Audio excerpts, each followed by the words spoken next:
안녕하세요, 여러분. 취득세란 무엇일까요? 간단하게 말해서 부동산을 샀으니 세금을 내라, 이런 말인데요. 부동산 관련 세금에는 크게 세 가지가 있는데, 첫째는 취득세, 둘째는 보유세, 그리고 셋째는 양도소득세인데, 샀을 때도 세금을 내고, 가지고 있어도 세금을 내고, 또 팔아도 세금을 내라, 이런 뜻이랍니다. 또 가지고 있는 부동산을 통해 소득이 발생하면 그 소득세 또한 신고해야 되는 것은 당연한 일인데요.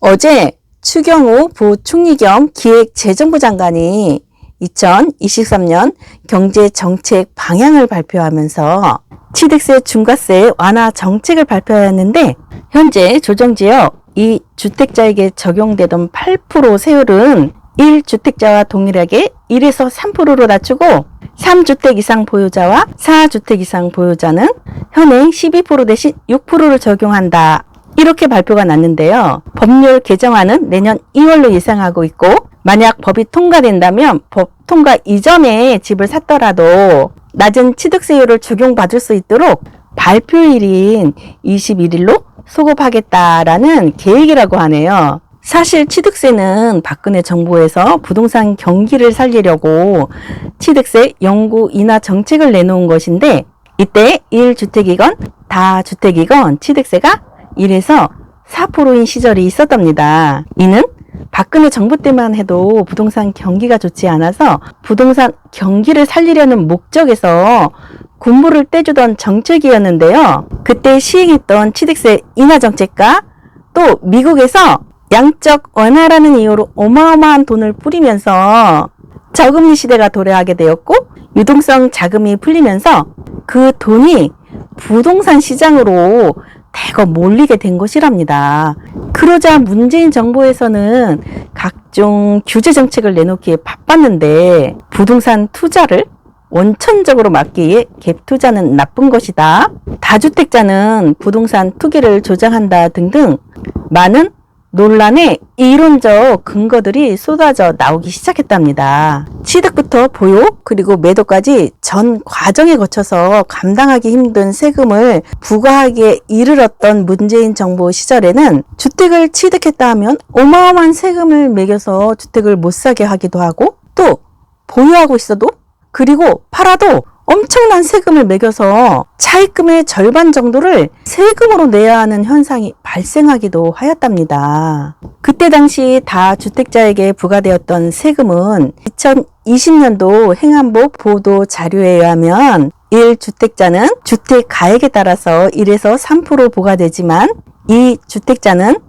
조정 지역에서 8%, 그리고 3주택 이상자들부터는 거의 12%에 가까운 세금을 내야 하는 상황이었는데, 예를 들어 3억짜리 아파트를 구입했다고 가정했을 때 1주택자라면 300만 원만 내면 되는 것을 3주택자라면 3,600만 원을 내야 하는 상황이 발생하는 것이랍니다. 그렇게 세금 과징되었던 정책이 이제 조정 지역의 경우 2주택을 소유해도 1주택자와 동일하게 1에서 3%의 세금을 내고, 3주택 이상 보유자 역시도 현행 12%에서 6%만 내면 되는 것이랍니다. 박근혜 정부에서는 부동산을 활성화시키기에 공급을 줄였고, 문재인 정부에서는 부동산을 잡기에 공급을 많이 한다고 발표하기는 했지만, 그렇게 눈에 띄게 공급되지도 않은 상황에서 규제를 통해 집값 안정을 꾀하려고 하니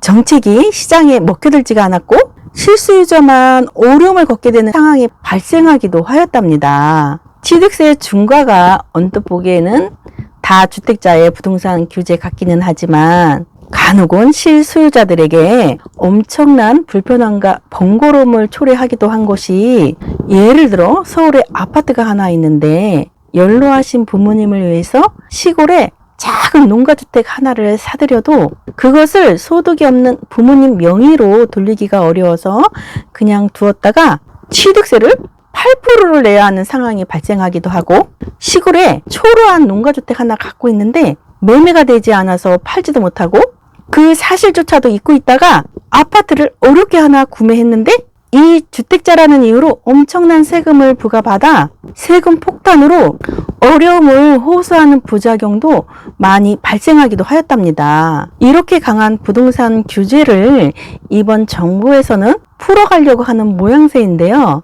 지금 현재는 부동산 시장이 얼어붙어 있어서 매매, 전세, 임대마저 죽어가고 있는 상황이라서 다주택자의 경우는 양도소득세 때문에 집을 쉽게 팔지도 못하고 전세로 돌렸지만 전세 대출을 까다롭게 해놓다 보니 전세 수요자들이 월세로 전환하게 되었고 또 최근에 금리가 너무 오르다 보니 월세 임대료도 너무 올라서 형편이 어려우신 분들은 낮은 전세 물량을 찾게 되는 결과를 초래하기도 하였답니다. 어느 정부이든 간에 정부는 부동산 상승기 때는 세금 규제, 부동산 하락기에는 세금 완화, 상승기 때는 거래 조건 강화, 하락기 때는 거래 조건 완화, 상승기 때는 공급 규제, 하락기 때는 공급 완화, 상승기 때는 이자를 높여 규제를 하고 하락기 때는 이자를 낮춰 규제를 풀어주는 등 거의 비슷한 정책을 내놓곤 하는데요. 지금 정부가 모든 규제를 완화하려고 시도하는 것을 보니 부동산이 하락인 것만은 분명한 모양새인데 금리가 너무 오른 상황에서 취득세를 인하한다고 부동산 경기가 살아날까요?